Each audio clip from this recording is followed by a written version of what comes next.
6, 7, 8.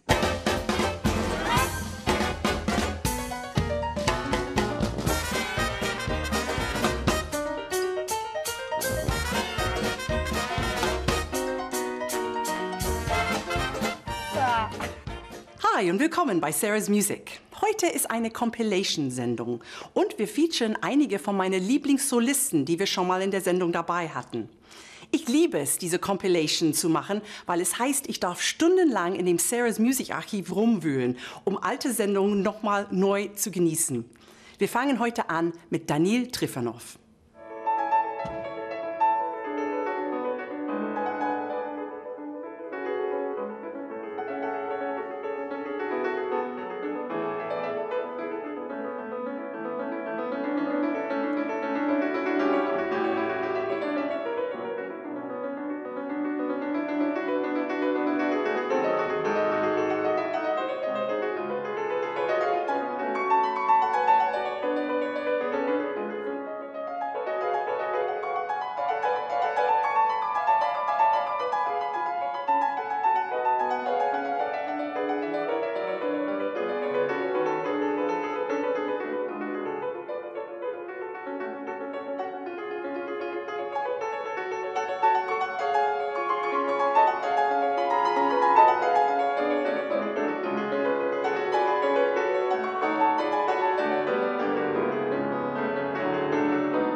So Daniil, we are in a Hamburg cafe house. You're really all over the world. Do you like discovering these new cities, or do you know them all already? Well, I knew them all already when I was 7 or 8, because that was my main hobby when I was a kid, to look at the maps. I would study and memorize maps of different cities, and when later, or in teenage, when I started going on concerts in all those cities, I already knew them all. So when you come to a city, it's like you know it already. Well, of course, there are still some cities where map of which I haven't got earlier on. But yes, I usually like walking in a new city, exploring it. And do you need your GPS, or can you just go? Well, usually I look at the map before I leave the hotel, and then I just go. Amazing. That's fantastic. That's good for difficult piano pieces as well, to have this ability to look and then go. For Liszt, it's good. Is it a lonely life being a soloist? I'm a horn player. I mean, I'm always with an orchestra, and we're together all the time, which is sometimes too much. Somehow I would say it was especially more difficult when I was younger, when I was 17, 18, when I just started playing. And I just started going on tours. At the time it was mainly in Italy, because I've just won a competition in Italy when I was 16, and then there were several years when I played a lot in Italy, and that was in a way difficult because it was the first experience for me of being alone for so long.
So, Håkan, welcome back to Berlin. Thank you. You're playing a piece you know very well. You've played it over 60 times, H.K. Gruber's Ariel. It's a masterpiece.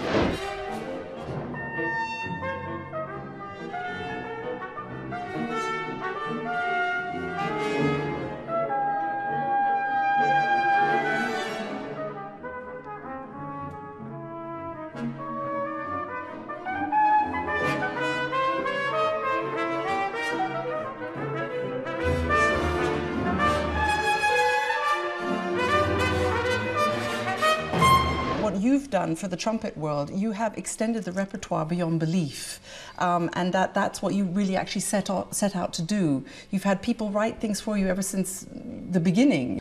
If we're going to say that the trumpet has a possibility of being a solo instrument in the classical scene, then there needs to be substantial repertoire. Yes. Something that is really can compete with a great violin concerto or a great piano concerto or a singer. You know, the choices that a conductor has or a program committee are endless.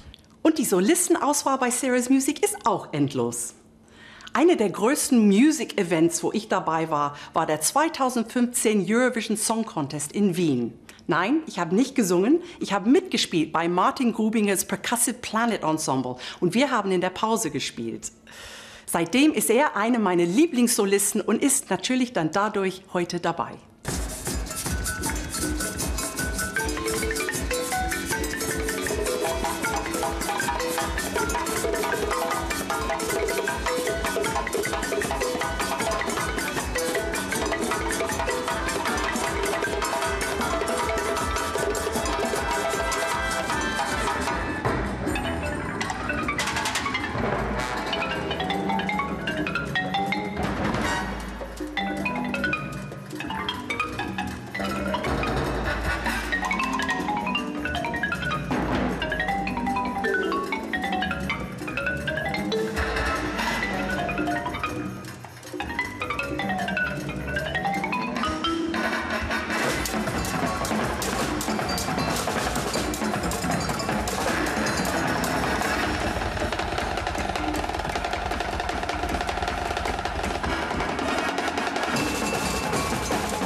Wolltest du nie im Orchester spielen? Unbedingt. Das war mein Kindheitstraum. Aber dann habe ich irgendwie gemerkt, es geht ein bisschen so in Richtung Solo. Ich habe Schlagzeugkonzerte in Auftrag gegeben. Wie schafft man das, ein Schlagzeugkonzert Publikum aufzustellen? Weil es ist auch nicht so einfach. Vor ein paar Jahren, da wäre kein Mensch ins Konzert gegangen. Keiner wollte das hören. Ich war im Musikverein, die haben mich mal eingeladen in so einen kleinen Kammermusiksaal. Da waren 25 Leute und davon waren 20 meine Verwandte. Du sprichst immer von wir. Martin Grubinger ist nicht nur Martin Grubinger, ihr seid ein Familienunternehmen. Absolut. Mein Vater ist sozusagen der Mastermind. Er ist der für uns viel bearbeitet und arrangiert, der die Programme zusammenstellt, der die Logistik übernimmt. Er spielt auch mit. Ja, das erste Mal, als ich euch erlebt habe in Luzern, da war dein Vater genau voll so dabei. ist es. Er ist leidenschaftlicher Schlagzeuger. 24 Stunden denkt er nur an Schlagzeug. Und zwar, er unterrichtet viel. Na, ich kann auch dann schon auch abschalten. Weißt du, ich gehe auch mal gerne in die Berg.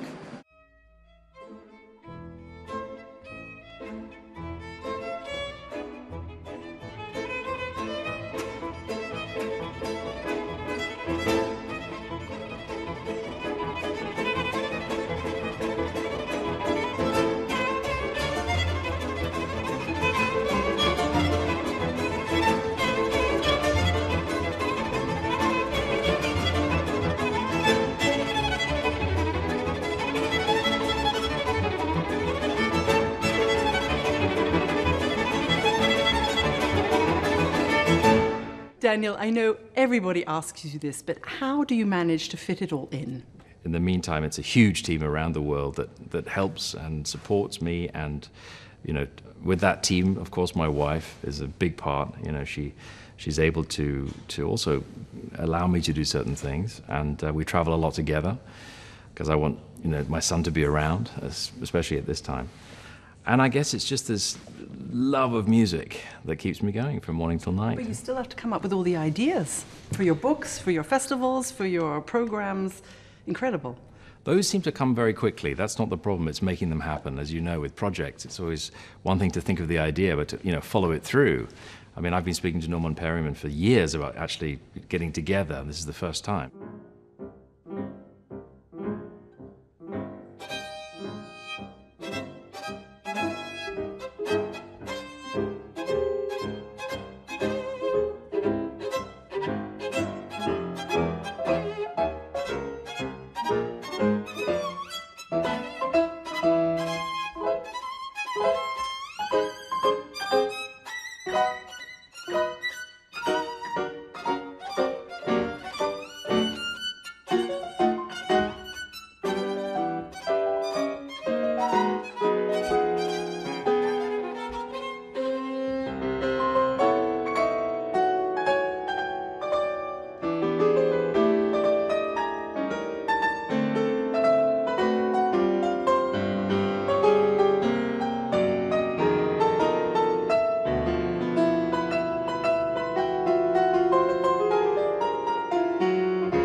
Das war's von Sarah's Music für heute. Man kann die komplette Sendung mit unseren wunderbaren Solisten online im Archiv schauen. Aber für jetzt, bis zum nächsten Mal und tschüss. I think that we should reverse the challenge. And then I have to play the trumpet. One and two, one and two. Up, yeah. That's a note.